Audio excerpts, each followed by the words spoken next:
Hello everyone, and welcome to today's Scrum at Scale webinar presentation. My name is Alyssa Layden, and I'm the product owner of marketing for Scrum at Scale LLC. Before introducing today's speaker, I would like to cover just a few housekeeping items. First, to provide you with the best listening experience, all audio lines except for the host and the presenter will be muted during the webinar. If at any time during the presentation you would like to ask the presenter a question for the Q&A section or add a comment to the discussion, please use the Q&A panel on your console.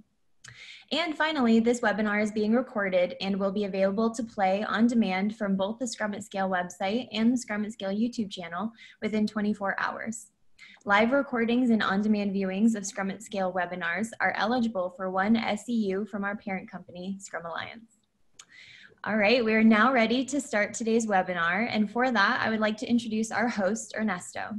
Ernesto is a certified Scrum at Scale trainer and a licensed Scrum trainer, and will be leading a 30-minute presentation and then host a 15-minute Q&A session. All right, take it away, Ernesto. Thank you for that intro, Alyssa, and welcome everyone. Thank you for joining. Happy holidays as well. So today we're going to be covering the Scrum Roles.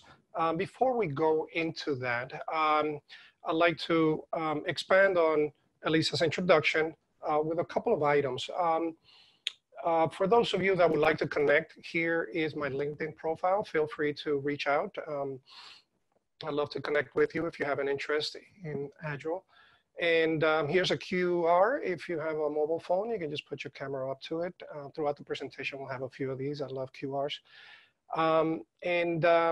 The other part is my organization, Agile Genesis, offers training as well as outreaching to be able to assist with folks that are interested in growing in their Agile career. We have an Agile meetup. Some of you came to this webinar through the Agile meetup. If you did, thank you for that and welcome. Here's the URL if you'd like to join the Agile meetup. The presentations in the meetup and the meetups that we have are free of cost. If you want to expand on that and you'd like to be certified or learn more detailed material, we have our offering of classes. You can go to agilegenesis.com where you will see a list of the courses that we offer. We have a $100 discount for those that join today. The code for that is Learn More. It's valid till the end of the year. And we have 2 specific classes coming up for those of you that are in the Atlanta area. We have a class coming up in Atlanta that is for the certified Scrum at Scale practitioner on January 16. And if you're not in Atlanta and you want to join remotely, we have online classes with plenty of interaction, and that is coming up on January 9th. The discount code is applicable to both classes. Okay, thank you for indulging me in that. So with that, let's move into the Scrum Roles. We got a lot to cover, so I apologize ahead if it feels a little dense as we go through the material. But the last webinar we had, we did have feedback that some folks didn't get a full understanding. So we wanna step back a little bit and cover the basics as well as try to introduce some of the more advanced material. So hopefully we'll be able to cater to both groups. That's difficult to do in a 45-minute window, but let's see how much of that we get. And in order to do that, let me understand a little bit about your current role in your organization. You might be a product owner, product manager, Scrum Master, developer. Let's just use our trusting window in Zoom, and if you could just type in the chat what role you might be playing in your organization today, I'd love to hear from you. Okay. We have Agile Coach, we have product owners chiming in already. Excellent. Program managers, Scrum Masters, Agile Coaches, Program Managers, Scrum Masters. Okay, so we seem to have a little bit of an advanced crew. We're not going to leave those of you that are in for the first time, and this question might not be applicable to you. So please continue to put in some of those. It'll give us some perspective. We have BAs as well. Excellent. Thank you. Thank you for interacting. By the way, the window will be open, the chat window. Feel free to chime in with any thoughts. We do have a QA panel as well, as Alyssa mentioned, that you can ask questions and we'll try to address as we continue. Okay. We also have a webinar Wall of Fame. This is a bit of a social aspect, we have it as a collaborative board. If you take this URL, this QRL as well, and you use your camera, it will just allow you to either upload a picture, you could take a selfie, put it up there, or maybe a view of whatever you're seeing outside your window. Anything that you'd like to share, even a thought, into the webinar Wall of Fame, and we'll share that how it looks at the end of our session today. So please feel free to be interactive in there and drop in anything so that we can have a memorable wall after we're done, okay? So getting into Scrum at Scale and the framework itself, one of the guiding principles of the Scrum at Scale is dividing the what into and the how into two separate components, right? This is a great quote, great quote by Patton. Never tell people how to do things, tell them what to do, and they will surprise you. And that is true every time for me when I allow for the freedom of individuals to be able to self-organize around how to create something. And for that reason, Scrum at Scale has divided the, I'm just gonna go real quick here to my trusting pen, has divided the framework into two cycles. The first cycle is the ability for the, my pen doesn't seem to want to work. That's okay. Okay. The ability to divide the framework into two cycles. Here we have the executive Metascrum cycle. This is where the product owner lives, right? In particular, the product owner that you're used to is right here at the team level, but being organized by the executive Metascrum. And this cycle here, this circle, is the what of Scrum at Scale. This circle over here is the how. This is where the Scrum Master lives and how we develop the material. This is where the process and implementation of those requirements that are set by the product owner teams are actually carried out, okay?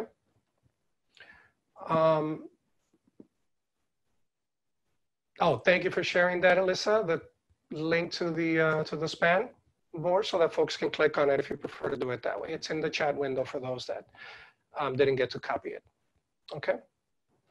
So in the PO organization, in the product owner organization, the product owner organization works with the team POs, they work with the chief POs, and they work with the executive Metascrums.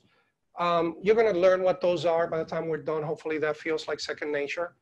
And that group, this cycle here, is responsible for the strategic vision, the product backlog, prioritization, the decomposition, and the release planning itself, right? The executive team, or the action team over here, is made up of those individuals that are in the Scrum Master process and implementation part. That includes the Scrum Master, the Scrum of Scrum, Scrum Master, and the executive action team, the EAT. They are responsible for the continuous improvement and for impediment removal. They work with cross-team collaboration to make sure that we're all aligning, and for deployment as well. They are responsible for deployment, okay? So hopefully that gives you a very brief introduction of Scrum at Scale. Of course, these topics go much deeper, and we can have those conversations in class and in follow-up webinars. We're going to give you a general introduction as to what we're looking at when we see that framework.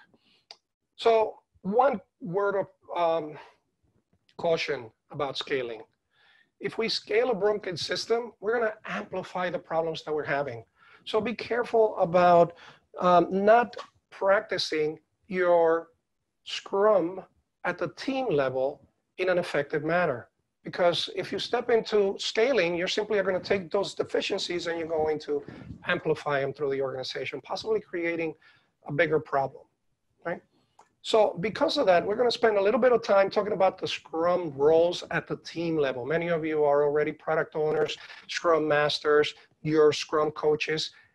I find as a Scrum coach that this is where we get the most productivity out of teams. When I walk into an organization, they tend to be practicing Scrum, but yeah, we do Scrum, but we don't do this. We do Scrum, but we don't do that. When we get back to the basics of the 3 roles and the 3 artifacts and the 5 events, we get back to healthy, and that organization begins to create a momentum that is hard to stop.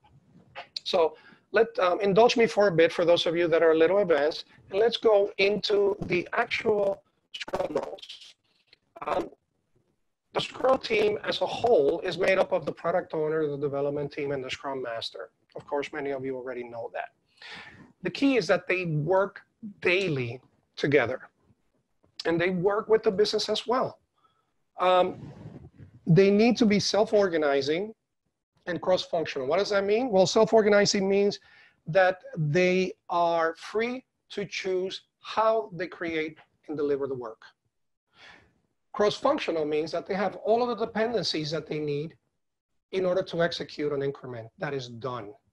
That doesn't mean that one individual needs to know it all. It just needs to be the team that possesses all of those skill sets. That includes a designer, a QA, a developer, all in the same team in order for that product increment to be delivered within a single sprint. They deliver incrementally and they deliver iteratively. That means that the products are created in pieces and that they are delivered in planned short intervals. That piece tends to be misunderstood significantly, to my surprise, because a increment, it's actually a finished product that goes from beginning to end, not a piece of the product. It is a version of that product that will be improved at a later time. Many Scrum teams are still creating those small components that are considered to be done, but they don't have a working bicycle. They just created the wheel, right? So the idea that you're creating an entire product increment is the idea that that product is usable in some way, however basic, from end to end, and that the next iteration is going to improve on that. Okay? The product owner. So we talked about the product owner being the person responsible for the what of the product. At the team level, the product owner is always one person, never multiple people. This is critical.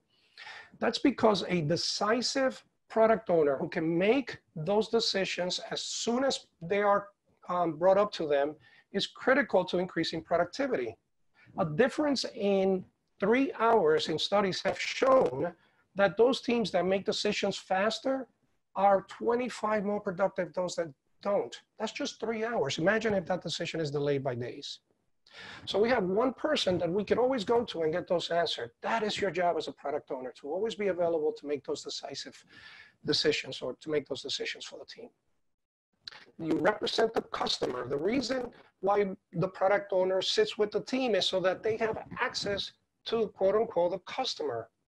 They decide when to release, and the key value driver is the value maximization that the product increment brings. That's our only form of measurement. In the end, we measure value. The product owner is responsible for maximizing that increment so that it yields the most value possible. That essentially is the ROI. So the product owner owns the ROI. Okay? They define the scope for the development team, but they don't define it by telling them what to do. They define it by prioritizing the backlog. The only tool available to the product owner in order for the team to know the scope of what to work on is the product backlog and its prioritization. And they promote the vision. The vision, highly overlooked, one of my favorites. Daniel Pink, one of the 3 intrinsic motivators is purpose. The vision is the purpose, that inspiring view, that inspiring goal that we're all working toward. Why am I getting up in the morning and building this? It's not just a financial thing. It's actually an inspirational thing. Okay? And the ROI I already mentioned, and that is continuing to work on improving the budgeting and the ROI by allocating the budget appropriately, but also by maximizing the product increment. Okay, hopefully that's clear for those of you that are for those of you that are product owners, and for those of you that were not familiar with the role. I keep doing this. Let's go into the development team and talk about what the development team actually does. The development teams are the workers. They're the individuals delivering the actual if you're in the development team, if you're a developer, you might not be versed enough as far as a role in Scrum. And that should not, that's because other folks are trying to figure out how to be a Scrum Master, how to be a product owner. But the role of the product, of the development team is critical. As a developer, you are the one delivering the actual value. The team is composed of 3 to 9 members. These are developers. So when you hear that the optimal size is 3 to 9 team members, those are the developers, plus the product owner and the development team. That might answer a question that many of you tend to ask, or that I often get asked, right? They are self-organizing, and they negotiate the product backlog as part of that. Right? The discussion between the product owner and the development team is actually a very important one. They are the only ones that estimate the work because they're the ones doing the work. So they are responsible for estimation. They produce a done. Done is in parentheses. For those of you that are not familiar, that's because we have a definition of done as part of Scrum. And this is where the rubber meets the road in terms of the team delivering that. They owned the sprint backlog. The product backlog is owned by the product owner. The sprint backlog is owned by the development team. The sprint backlog is essentially a set of product backlog items that have been taken into the sprint and committed, and the team has created a plan on how to execute that. Right? And they assist the product owner in negotiating. They assist the product owner in negotiating the product backlog. Essentially being able to estimate the product backlog in regards to the items of prioritization, because some items might be technically inclined and the team needs them before others. There's a level of negotiation in that. Okay. Finally, the Scrum Master. So the Scrum Master is, we have him here as a superhero. That's because the Scrum Master is the unsung hero of Scrum. They uphold the Scrum framework. They are a servant leader. What does that mean? It means that they are not a figure of authority to the team, but one that allows the team to be productive and move forward through servitude. So they begin to look to the Scrum Master as a leader, but not because that person's in charge, but because that person is always there to assist, right? They work for the team, and at the same time, they have access to stakeholders. So Scrum Master goes outside and interacts with stakeholders, but they are accountable to the development team, okay? They're responsible for being the Scrum keeper. What does that mean? They're a teacher, they're a facilitator, they're a coach, they're a change agent. Change agent, huge item. You're not there to punch the clock. You're not there to just check the marks if you are a Scrum Master. You're there to ask the tough questions. You're there to create a fundamental shift at the team level. And the Scrum Master is responsible for impediment removers.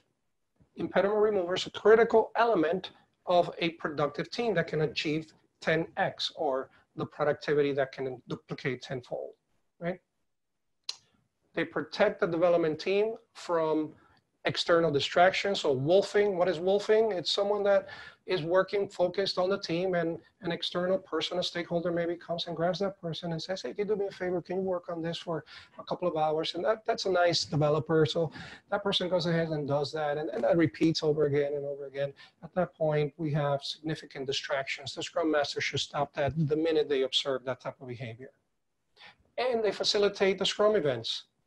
Unfortunately, this is the one that is most associated with the Scrum Master. So leaders tend to look at the Scrum Master as a secretarial work or secretarial role that is scheduling the events. There's so much more to that, especially being a change agent and some of the other things that I mentioned.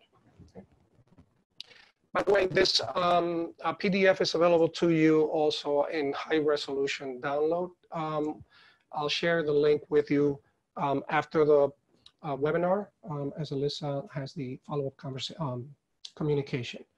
I want to pause here for a second because we covered a lot. We covered all of the Scrum roles at the team level. Are there any questions, Alyssa, that we might want to pick up? There are actually no questions, but I did want to know, I'm seeing a couple of comments just about your mic.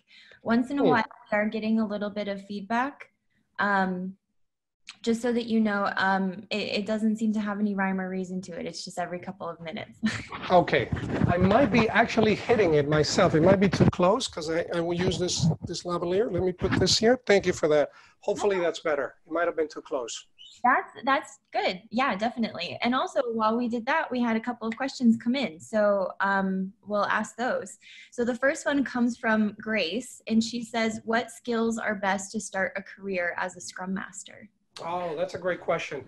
We actually have a whole module in the class on this. What is a great Scrum Master, or what are the attributes of a great Scrum Master? To summarize it, it's someone that is not looking for political power. That would be the wrong Scrum Master, right? You need someone that is good with people, but is also very not afraid to be able to create healthy conflict, to have that conversation that leads to improvements. It's not a pushover, but it's someone that serves, which is a delicate balance. As a career, there is no one, maybe Alyssa might have a different thought on that, but there is no one place where you can say, yeah, that group, now you're all Scrum Masters, right? Organizations think, oh, you were a project manager, now you're a Scrum Master. And that does a disservice to the role, because a Scrum Master is really a very special type of role, and that is an individual that is humble and able to assist whenever needed, but at the same time is not afraid to stand up and defend the team and do the right thing. Yes, I definitely agree. We have an additional one from D, and it is, what are some of the most common impediments that Scrum Masters encounter? Oh, that's a great question. Impediments can be at the team level, they can be at the organizational level. The more common form after a team is mature, it depends on the team maturity level. If a team is mature, most of the impediments tend to be at the dependency level. Yeah. They tend to be about the fact that we're waiting on this and that team is not ready to provide us with it. Yep. So now we're stuck, right? If the team is in a younger maturity state when it comes to agility, it tends to be around the individual team members embracing the agile mindset, thinking iteratively, not being impatient about getting it perfect the first time. Creating that type of agile mindset takes time, and it takes coaching, and it takes training the team so that they understand how all of the elements come together. Absolutely. Perfect. All right, another one. How do you change the mentality of an organization in respect to the Scrum Master's responsibilities? For example, there are a lot of organizations that see a Scrum Master also as a person that breaks down the work into tasks and then allocates those tasks to the team. Yeah, that is why we're providing you with this downloadable PDF, and it's high resolution, so you can print it big. Yep. A lot of the times I find that is simply a lack of understanding from the leadership in terms of how Scrum works and how the roles work together. It's unfortunate that the Scrum Guide and Scrum at Scale Guide both say, look, Scrum is simple, but it's difficult. And that says a lot, because I might describe these to you in passing, but until we get into the details as to why they're separated in the way that they are, it's difficult to understand it and have a buy into it.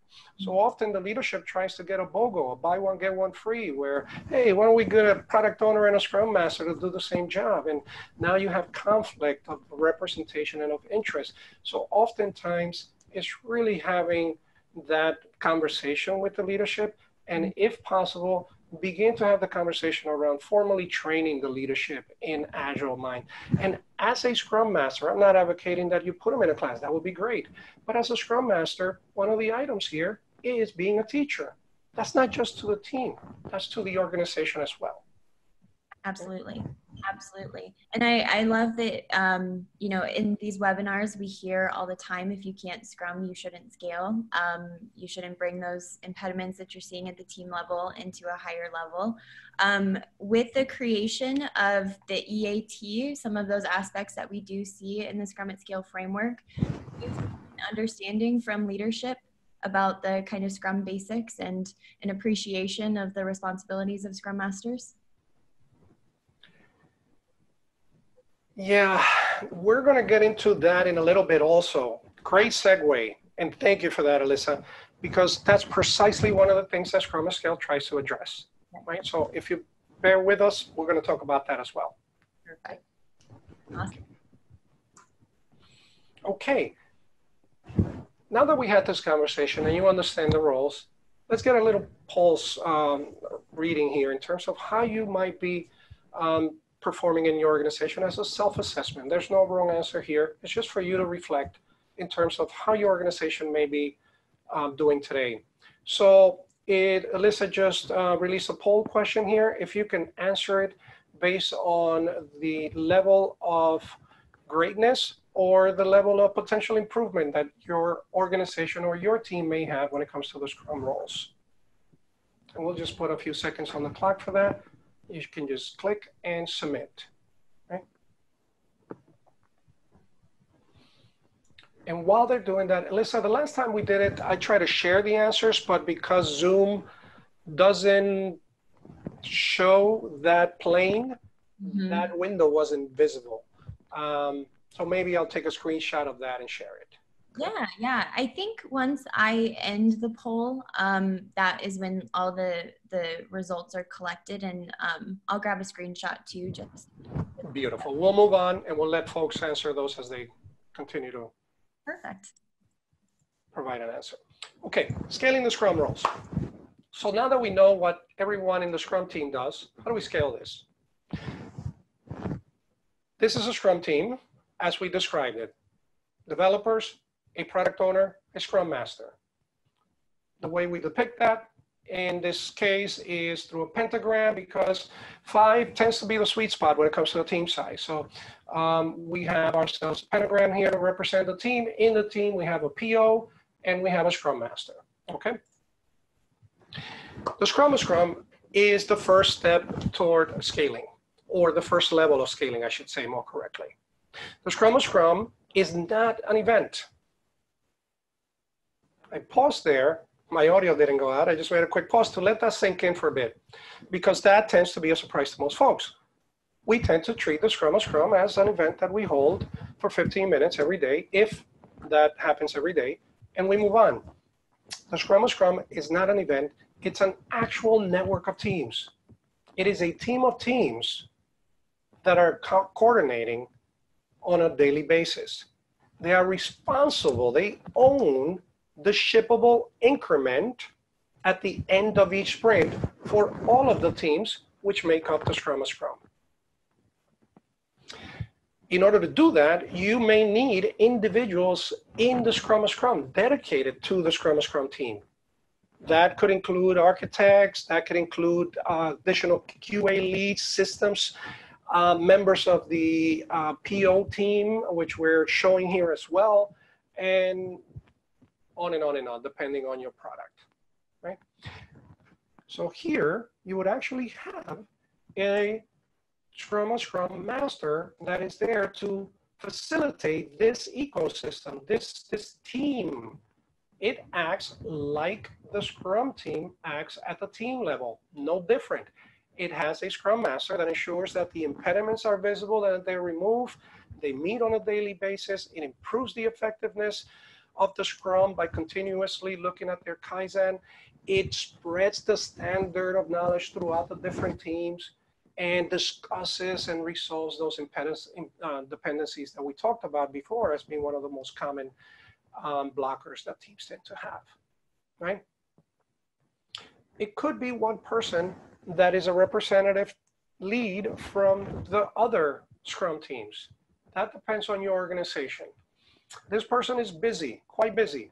So try not to sell yourself short by diluting it if you're having challenges as far as deploying on a regular basis integrated solutions that represent the product increment. One of the ways to achieve that is to have a dedicated Scrum Master who can facilitate that. Yeah. We then, in that network as well, have a Chief Product Owner. Chief Product Owner is our well-known and loved product owner on steroids, one level up, right? These are product owners here. These are product owners here. This is our Chief Product Owner. They coordinate with other product owners and with the stakeholders to create a single product backlog that represents all of the needs that this product has. They set the vision for the whole Scrum. They work on a single unified definition of done. So when we say we're done, this team doesn't have a different definition than that. If you think of these pentagons as individuals, what we really have is now a scaled version of a team that we are very familiar with, that being the Scrum team. We have our developers, we have our Scrum Master, and we have our product owner. We're just calling them something different here. This is the SOS Scrum Master and the SOS Product Owner, which we call the Chief Product Owner. Why? It's just easier to add a C as we go, C, PO, or my favorite, if you have 3 C's, then you're C3PO. Okay? So the idea that you would have a scaled version that translates very well from where and what you already are doing at the team level into the Scrum. You might say, okay, Ernesto, but that's giving us enough now for us to have 5 teams. I've got a lot more teams. I got 100 teams I need to coordinate. We're going to get to that point. Before we do that, I want to point out that the Chief Product Owner may be represented by a member of the Metascrum if you have a larger need that these particular Scrum. So this CPO is a member of a larger organization. And we're going to see that in a minute, okay? And the reason I added that as a transition here is just so that you can follow along. If you see, we simply are building on this concept, right? I'm going now from here to a much larger construct. This is linearly scaling the SOS. How do we do that? Well, we add another Scrum to it. So now what we talked about at the individual team level is right here. This here is one team. This here is the Scrum that we just dissected. And now we're going to create a Scrum of Scrums. And that is this group here. Okay? And that group has a product owner who is now a 2 CPO, right? A CCPO, because that's a chief of chief product owners. That is a member of the Metascrum. And we have a Scrum of Scrum Master, right? We simply are beginning to add those as we continue to scale. That is what makes linear scaling possible. It could scale infinitely with the least amount of bureaucracy. As it gets larger, we need to introduce a guiding coalition, the executive action team. In this case, the executive action team is a team that is coordinating 125 teams. This could be as many as we like because we can add another Scrum of Scrums, and then there's another layer out here that still makes the executive action team scalable. You begin to see the fractal or the linear growth that this has, right? The executive Scrum acts as the Scrum Master for the organization. They are the champions of the organization. They own the transformation, right? They are the final stop for impediments. Impediments that this team couldn't resolve were escalated to this team here, and impediments that this team couldn't solve were escalated to this team here. Right? They measure the improvement in the quality of Scrum. They might have an agile practice or center of excellence as a branch of this. There's no stopping us from doing that. Some of our use cases have that. And their members are pretty powerful individuals. This is a group of people that includes CIOs or CTOs, individuals with checkbooks that are influential in changing policy. This group, however, has a product owner and a Scrum Master as well, so they function as a Scrum team so that it continues to cement that agile mindset throughout the organization, because they are acting as the servant leaders to the rest of the organization in order to move agility forward. Just like we have an executive action team to represent the Scrum Masters, we have the executive Metascrum team, the EMT. The EMT, in the same way that the Scrum Master, that the EAT acts like the Scrum Master, the EMT acts like the PO to the entire organization. They are made up of executives as well. And this has a typo. They're made up of CCPOs. There's an O missing there. Apologize for that.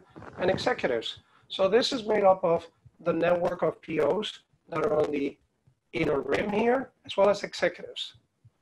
They work on the strategic priority, and they meet at least one per sprint with key stakeholders, and they present at the Metascrum event when that occurs, which is at least one per sprint. What happens at the Metascrum event?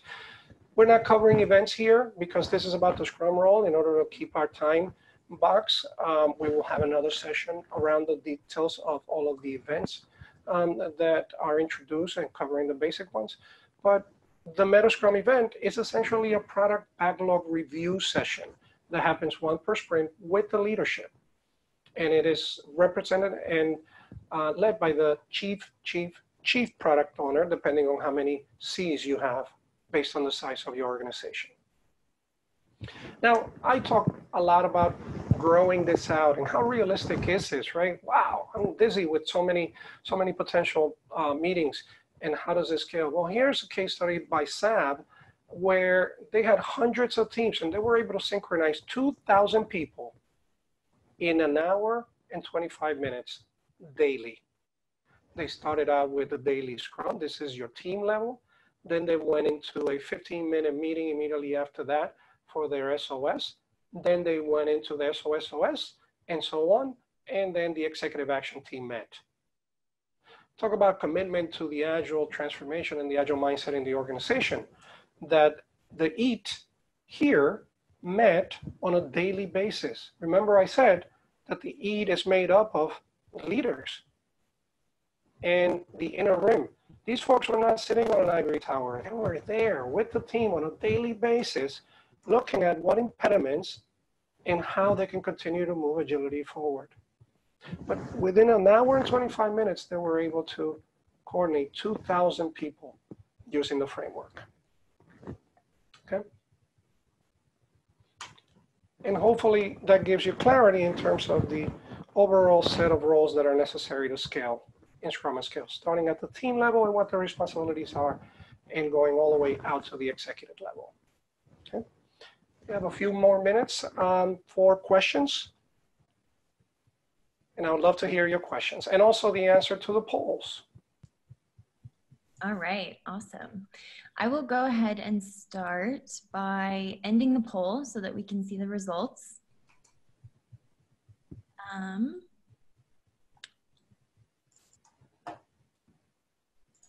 Awesome. Can everyone see?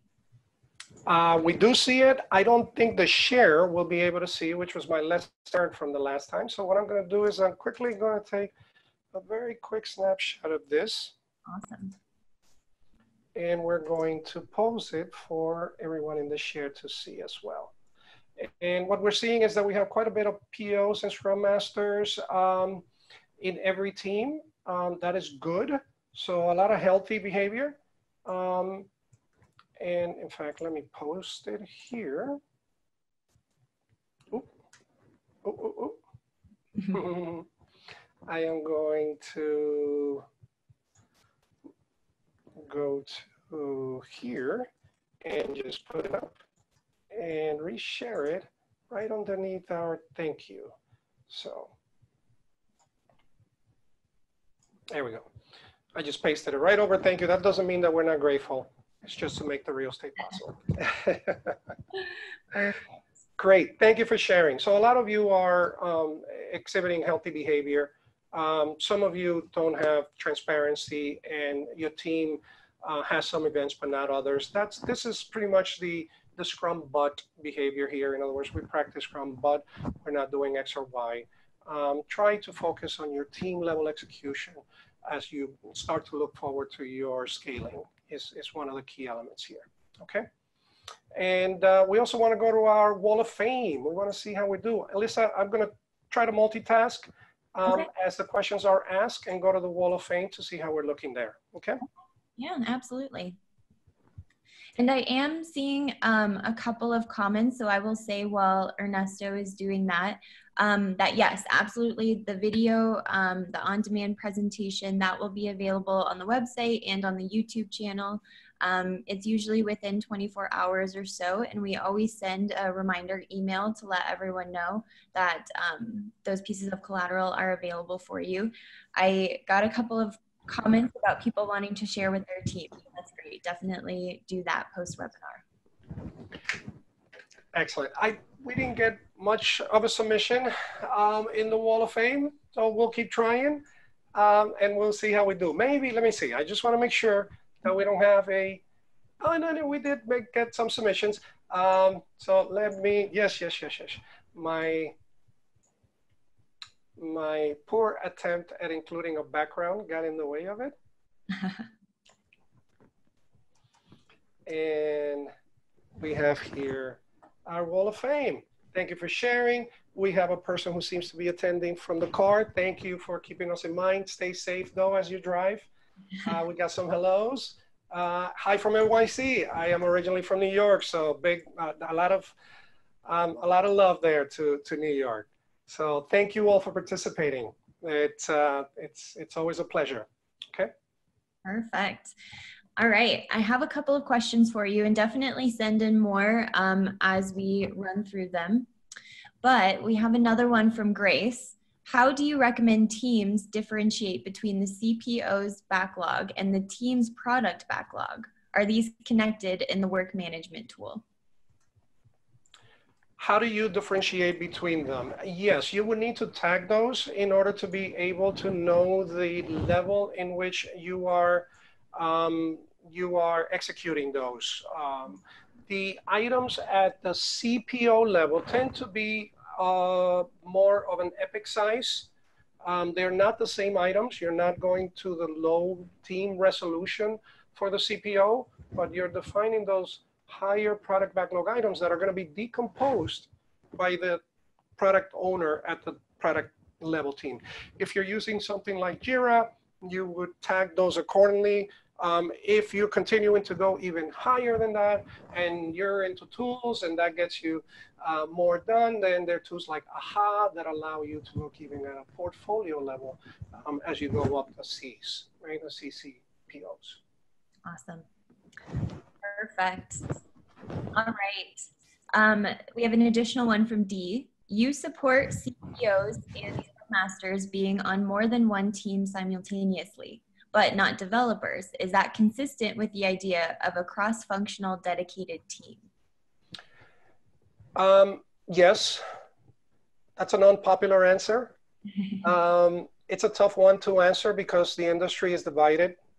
I have spoken to Jeff Sutherland, the creator of Scrum, plenty of times about this, and he shed light on the fact that the Scrum Master was originally created and designed to be a role for two teams or to service two teams. Okay, that's not something you're going to find in the Scrum Guide or anywhere else. That's what I've also noticed works at most. The minute you start going beyond that, when you start adding 3 teams, now you're diluting your value significantly. I will say the inverse is true as well. when I see dedicated Scrum Masters that are dedicated to one team, they are significantly effective at improving productivity. So it depends on how much productivity do you want? And the answer is always, we want as much as we can get. The same thing applies to the product owner. The product owner that is servicing multiple teams tends to have less time for product backlog refinement, and that slows down the team significantly. Okay. Awesome. Perfect. All right. We have an additional one. How can you follow up effectively with top management on impediments that are out of the area of control of the Scrum Master? So the Scrum Master would escalate that in the Scrum of Scrum. And remember, the Scrum of Scrum is not a meeting, it's a team. That team now owns those impediments that are outside of the team's control. They own it. They are accountable for removing impediments. And if that Scrum of Scrum cannot remove those impediments, it goes up until it reaches the EAT, the executive, until it reaches your CIO, so that it is a sure path to making sure that everyone has a shot at removing this impediment. Because if we've learned one thing, is that impediment remover is the key to productivity. Yep.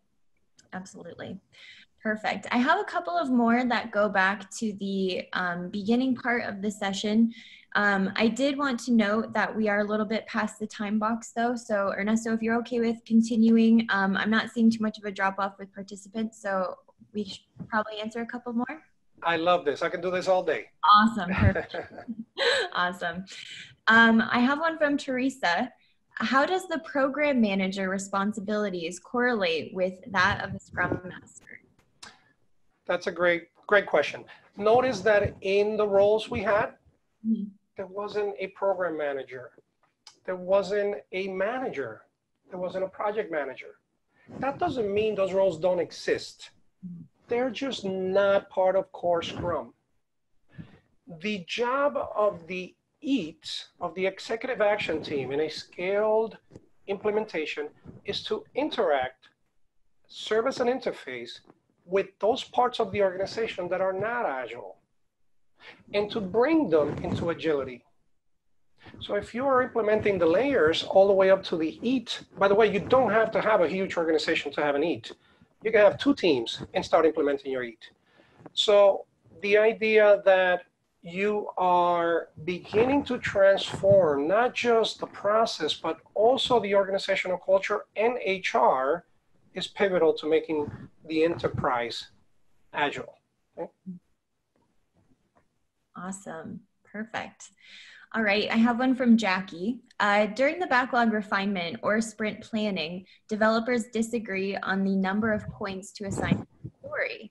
How does the Scrum Master assist? And then additionally, how does the product owner assist? Can you repeat the first part? During where? Sure. During backlog refinement or sprint planning, developers or team members disagreeing on the number of points to assign to a story. Sure. Okay. So I'm taking that to be at the team level.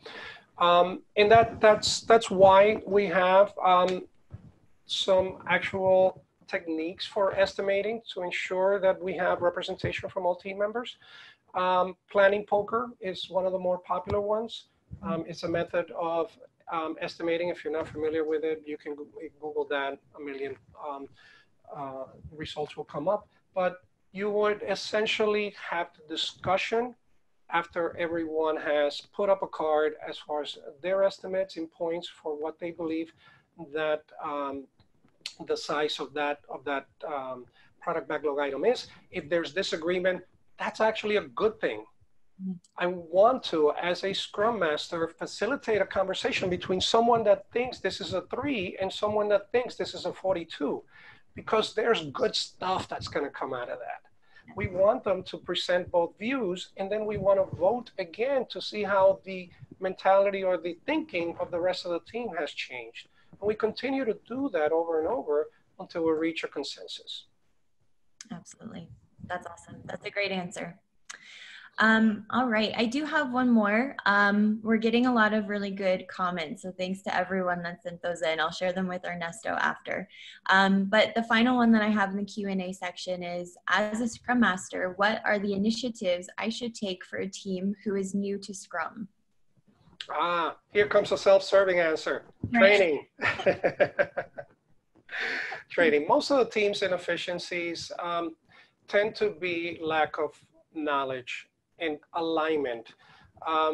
Alignment of the knowledge is critical to a successful team implementation. That is, I might think, or in fact, I know how Scrum works, and someone else might have a different implementation or a different interpretation of that, and now we're colliding and we're doing things differently. I like having those boot up trainings where everyone, even if you've been through training before, but the fact that you're doing it together with your team allows you all to level knowledge, and now you could all agree on the elements that are important to you based on the fact that you all know the same. Absolutely. Awesome. All right, there is one comment from Peter, and I did just want to say also that the case study that Ernesto referenced, it is available on the Scrum at Scale website under the resources tab. We also have multiple case studies available from other trainers. Our certified trainers actually have to submit a case study and teach it during a practitioner course to become a trainer. So it's a great library. Ernesto's isn't up there yet, but it will be very soon. And that's all the questions that we have. Any last words? Just a quick logistic. If you're interested in the PDF here, just go to agilegenesis.com. I'll put it up shortly because we had some last minute revision. This is fresh out the oven. So I don't have a URL for you, but we'll make it very visible so that if you're interested in downloading this, it's available to you. That might be an easier way for you to get it. Okay. All right. From my end, I want to thank everybody, especially for all the great questions and the engagement. So thank you. Absolutely. Perfect. Thank you so much, Ernesto, and thank you to everyone. And this is actually our final webinar for 2019, so we will see you in 2020. All right. Bye. Bye-bye. Have a great day, everyone.